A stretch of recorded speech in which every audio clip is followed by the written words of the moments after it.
Hi there. Welcome to week 18 of the Farm Shed's virtual wine tasting. For those of you that haven't joined us before, we started at the southern end of the region way back 18 weeks ago. We started down south at Marion Bay, which is near Port Arthur. We travelled up the east coast and we're in the warm heart of the region right now. We're in Bicheno where we live, and we're going to go to one of the Rolls-Royce wineries and taste a couple of the Rolls-Royce wines tonight. So really looking forward to tonight's wines. I'm just going to babble on for another minute until a few more people join us and we'll get going. What do you reckon, Hells? Yeah, I reckon I'm just noticing that I'm wearing the wrong shirt for tonight because I'm blending in with our Aboriginal art behind, which is called Women's Dreaming. And I have been doing a bit of women's dreaming lately. So, dreaming about the end of the year, dreaming about the future, dreaming about, hopefully the good things that are going to come out of what we've all been through over the last 6 months. So sorry if my shirt is causing an effect with the art behind, but there you go. Hi Jolene, hi Paul and Rhonda. Quite a story about that painting actually. We were between projects and we went away for a little break before we started a new project, and it sort of fell through while we were in Perth, so we immediately turned around. We didn't know where we were going to live, what we were going to do, what sort of income, what we were going to do for an income. We went into this Aboriginal art gallery and we walked around. It was Kings Park in Western Australia. It was really, really crowded. Walked around separately, came back, said, there's just one here I really like, and it turned out to be the same one. So I said to Helen, if we had the money, I'd buy that one, and we'd recently sold something. We did have the money, so we bought it and have loved it every day ever since. Absolutely. Yeah. So let's get rolling. And just to answer Jolene, yes, our cheese is also on pre-order, so we're also waiting. So hopefully next week we'll have our boat shed cheese all organised. Yeah, but isn't that nice? I mean, we're buying from small artisan cheesemakers through Cheese Therapy, and they must have had a fantastic response to their call to help. This tiny little cheesemaker, because they've run out and they've got to make some more. So we're just waiting for it. It's going to be worth waiting for, I'm sure. All right, tonight's vineyard is Apsley Gorge. Now, Apsley Gorge we're going from the coast to the base of the mountains, 14 kilometres from Bicheno at the base of Douglas Apsley National Park. If you haven't been up here, but you do know Freycinet and a lot of the iconic places, make sure you add Douglas Apsley to the itinerary, because you'll hardly see any people there. It's really the locals that go there, but it's such a treasure. It's another beautiful piece of wilderness. And you can actually just do a short walk. It is a national park, and you can do a short walk down to the gorge. Yeah. And, on a nice day, you can go do a little rock hopping and wading in the water there as well, although it's extremely damn well cold. Yeah. Anyway, being at the base of the mountains, it's sheltered from the westerly winds, and they are the very, very last in the whole region to pick. They've got really, really late bud burst and a really, really long, slow ripening period. Now, we talked before about the volume that we get from vineyards in Tasmania, it being, on average on the mainland, it's about 16 tonne of grapes per hectare. In Tasmania, the average is more like about 8. Well, Brian Franklin out at Apsley Gorge deliberately keeps his yield down to about 2.5. So he's aiming for a really strong intensity in the grapes, and he achieves it. He certainly achieves that. The vines were first planted in 1989 and the first vintage was produced in 1993. About 7 hectares, so it's not a huge vineyard. About 2,000 cases, I think it is, of between 2,000 of Pinot and about 800 of Chardonnay, give or take a few, depending on what sort of yield there is on any given year. But this year that we're doing the 17 Chardonnay, because all of you out there who have the wine have the 17, although it's now, I think we have 2 bottles left and it's sold out. But reading just today that Apsley Gorge didn't even advertise the 17 because there was such a small amount of it. So pretty special wine that we've all got to try tonight. About 17,500 vines, so it's quite a small vineyard. Now, the first vintage from 93 to 98, another one of the legends in the Tasmanian wine scene made the wines for Apsley Gorge, and that was Andrew Hood. Yeah. So Brian took over the winemaking in the late 90s, and ever since 2000, he's gone to France every year and done a vintage there, and become more and more dedicated to a French style of winemaking, particularly from the Burgundy area. I can tell you a bit about that. Oh, please do. Please do. I can. Yeah. So, as Subi said, Brian's worked every vintage in Burgundy since 2000, and he's been under the tutelage, if you like, of a really well-renowned winemaker in that area called Philippe. I might not be able to pronounce it very well, so if you're listening, Brian, my French pronunciation or my French accent is not very good at all. It's very Melbourne, really. By the name of Philippe Chalopon, one of Burgundy's most notable winemakers. And now Brian is actually working with his son, Jan. And it's really interesting because Jan actually, when he was 21, came over to Bicheno and did his final 6 months to make him a fully fledged winemaker. And he did it with Apsley Gorge. So there's a real relationship, a really interesting relationship between Brian and Burgundy, and particularly this young winemaker now who has his own vineyard over there in Burgundy. And so that's where Brian goes every year to do a vintage. It's quite interesting because the statistic is that Brian, even though he's, very young at heart, has done over 40 vintages, if you count both the France and the Tasmanian vintages. So that's a lot of vintages to have under your belt. So yeah, he's packed it in. He has. And he's normally over there now. And so one of the exciting things that he's been really enthusiastic about is in 2017, both Brian and Jan purchased some grapes from here purchased grapes from here and made their first Grand Cru in France. So it's a big Burgundy, fully oaked, Pinot fruit.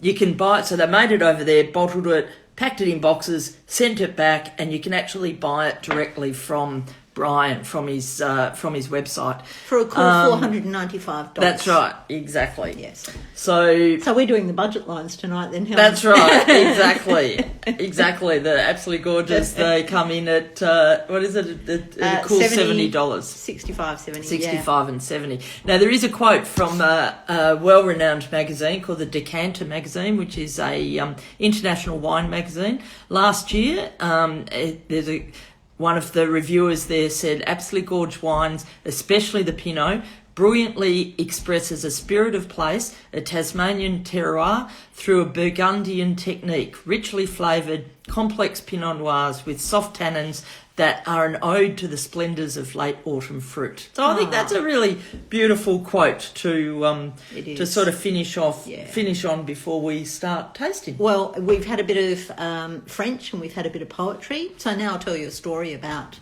how we first tasted our first Apsley Gorge Pinot. We were living in Swansea. It was about 18 years ago, I reckon. And we used to come up to Bicheno on our one day off a week and go to a very special butcher up here. In that butcher's, Rob sold just a few wines, and one of them was the Apsley Gorge Pinot Noir. The Chardonnay wasn't being produced back then. You've probably guessed, we're kind of heavy red drinkers, and I'd come from Adelaide, Helen from Victoria, so we probably still drink more Shiraz than anything else. But we picked up this bottle of Apsley Gorge Pinot and we had a taste of it, and that's the wine which opened our minds to Pinot Noir. before that it was like we were prejudiced, like you can be, but you've got to keep an open mind. And that would have been a vintage I reckon it was about a 98 vintage. It would have been. 97 or 98 vintage. I reckon it would have been. Or maybe even a 96, I don't know. Anyway, one of the quotes, it was. One of the quotes from Brian is that he makes Pinot Noir for Shiraz drinkers. So it certainly worked for us. Let's get on to some wine, Helen. Let's do some Chardonnay. Yeah. So we're tasting the 2017 Chardonnay. This little number here. We have only got a few bottles of this left, and there wasn't a lot of it made, but we do have the 2018 in stock. Yeah. And the 2018 is also a cracker of a Chardonnay. In fact, what does Brian say about the 18? He says he thinks that it's the best wine he's ever made, or the best Chardonnay he's ever made. Yeah, so I can't wait to taste that. Yes. But meanwhile, we've got a bright straw colour with greeny pale gold hints, an intense ripe nectarine aroma. Oh, you get that? Just do. Yeah. Dude, I've been taught by Annika to don't stick your nozzle right in there. Just quick on the top, and you really get that. It's a bit hard not to stick your whole nose in when you have big schnozzles like us, isn't it? Speak for yourself. All the better for getting aromas. A bit of pear and honeyed toast notes. Maybe even some lemon butter, some citrusy nougat, and some spice. Can I, just, given that you mentioned the pear, Subi, can I just let everyone know what I've discovered goes fantastically with this Chardonnay? And I'm sorry, Jolene, but I am going to talk about cheese and other nibbles. So we're just having a Red Cow. We've talked about the Red Cow organic cheese before. So we're just having a Red Cow Jack, I think it is, which is a cheddar. Jack. But the thing that I'm having on it that just marries so well with this Chardonnay is a spiced pear chutney. Yeah. Now, the spiced pear chutney comes from Bill's Gourmet Kitchen. Yeah, the Tasmanian Gourmet Kitchen. So they've been making relishes and chutneys, etc., ever since we've been up the coast. We've used them in a couple of food places. We have. They have a fantastic range. Especially the beetroot marmalade. Yes. It's fantastic. But I have to say that this spiced pear chutney it just kicks off the Chardonnay so well. So, yeah, sorry, Jolene. Yeah. You probably, those of you who've been with us before and listened to our raves, probably know we're not big Chardonnay drinkers either, but I have to tell you, this is definitely a Chardonnay that's changed my mind about Chardonnays, because it's got such a liveliness, hasn't it?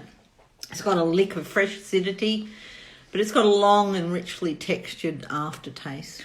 And it's actually not heavily oaked either. So it's not big oak. It's I think it sits in oak barrels, but some of the barrels are a new oak as well. So it doesn't taste like there's a lot of big oak in there. What do you think? I think it's just lovely. I just think it's lovely.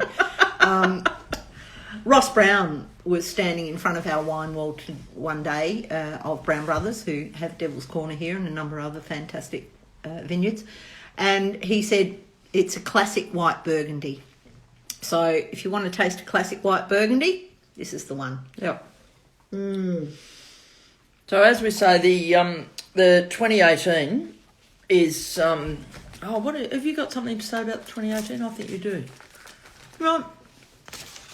Oh yeah. Something to say about everything. So the 2018, just even though that's not the one that we're tasting. There's only 100 dozen of it. That's 100 boxes. That's so few production, but it's meant to be fantastic. It's quite intense. It's some of the words that have been used for the 2018 is rich, bright, and intense. And elegant, as we said, and complex. As we said, Brian reckons that it's the best that he's ever made. What else have you got written there, Subi, about it? Palate starts with classic entry, texture, fruit and minerality. Then the power and concentration fill the mouth. And when you're tasting the 18, they suggest that you close your eyes and enjoy the long, persistent finish. So I can't get to the... I think we're going to try the 18 a bit later on tonight. I think some of our friends have realised that we're obviously home and available on Thursday nights, and if we get invited to dinner, we bring the rest of the wine. So we'll be taking these bottles over to some friends after this and having a taste with them. You're right, that spicy pear. Oh, it's just it just works. Just beautiful. So so Bill's Tasmanian Gourmet Kitchen, Bill's spicy pear chutney. Yeah. Can we have some Pinot now? I think we should. So the Pinot, apparently this vintage, the 17, is reminiscent of the 09 and the 11. It's a very big wine, even though I have a small amount in there. That is the product of the vintage and a slow ripening. Brian said that this year was the wettest year in 25 years. But a really interesting thing about Apsley Gorge is that it's not irrigated. It's purely natural. It's very low yield, no herbicides. He uses indigenous yeast. He's the only one in the region too. Although when we did overtime, we mentioned that Jacob works for Brian. And Jacob is going more and more into Brian's style of winemaking. So I believe he's used natural yeast in his latest vintage as well. So that's just a bit of an aside. So, this is, the nose shows rich dark fruit, some cigar box and sous-bois character. See, when you get that, it's almost got some smokiness to it. To really, now there's a word for that. I can't. We learnt it from Brinktop the other day. See, we're working all the time. It's a really interesting nose on it. Have you got that, Jolene? Now I had to look up sous-bois. It's forest floor kind of characteristics, but we're not just talking dead leaves. What we're talking is a bit of mushroom, white truffle, and some pine needles off the forest floor. And I get that. Yeah. I get that. Yeah.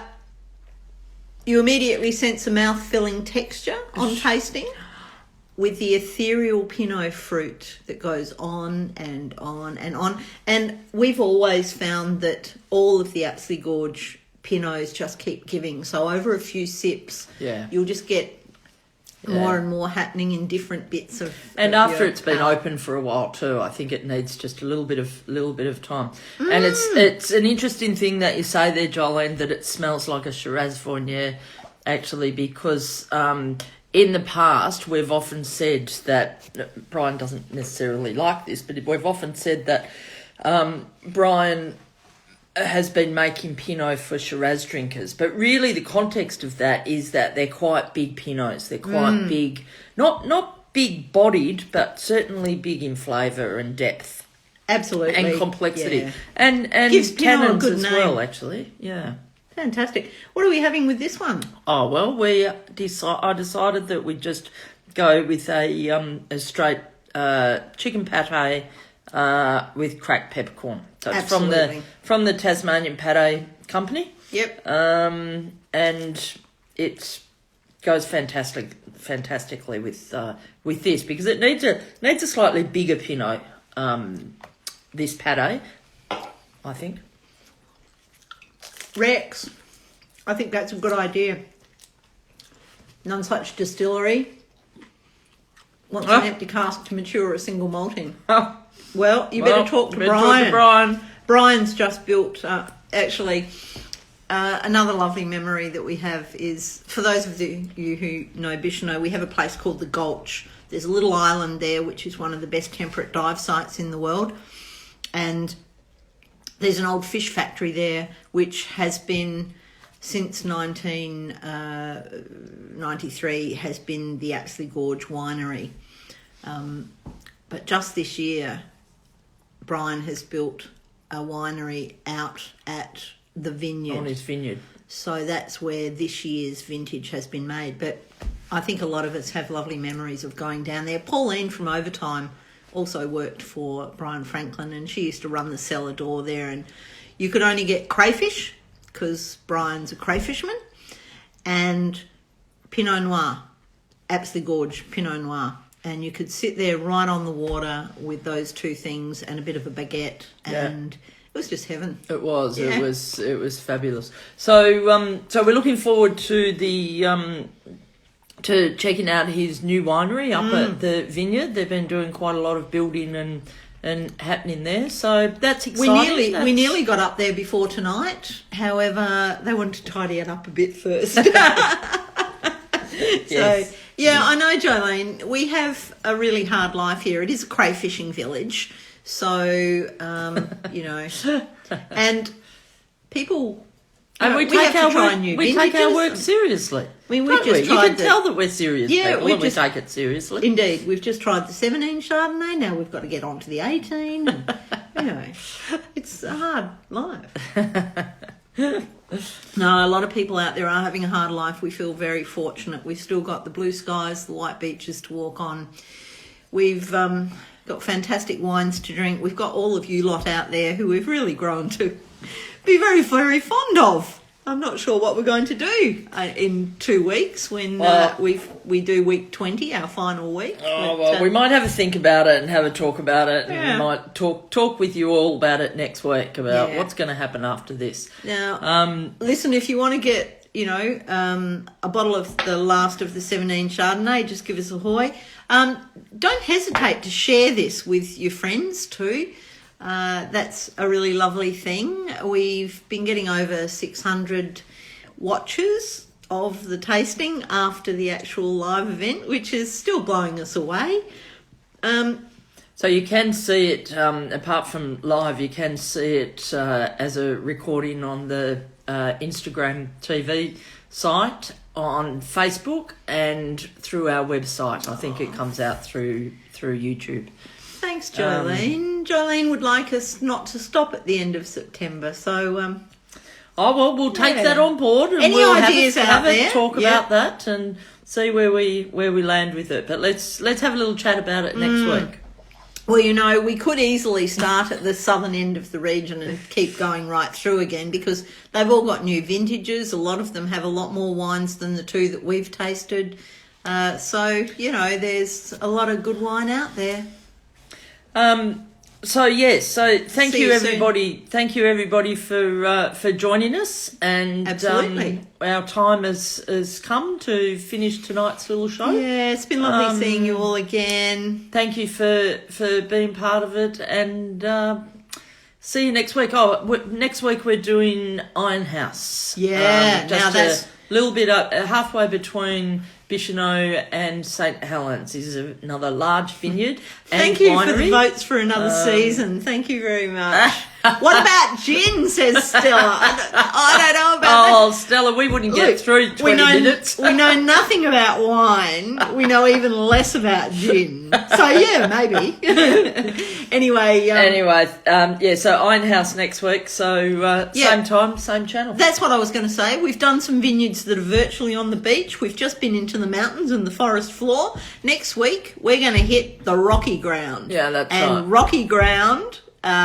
it is really good for growing grapes. Lots of jokes about them needing dynamite to make the holes in the ground to plant the vines up at Iron House, because it's really rocky. Yeah. So look forward to tasting a couple of their wines next week. Thanks so much. Thank you, everyone. And just remember that if you've got any friends in Victoria, we're still doing free postage for 6 or 12 bottles to Victoria. Care packs. For anybody. So just give us a ring if anybody needs that. Yep. And Jolene, I think you better visit and come for dinner. Okay. We'll bring the wine. All right. Bye for now. Bye Bye-bye. one and all. Thank Bye. you. I'll post some...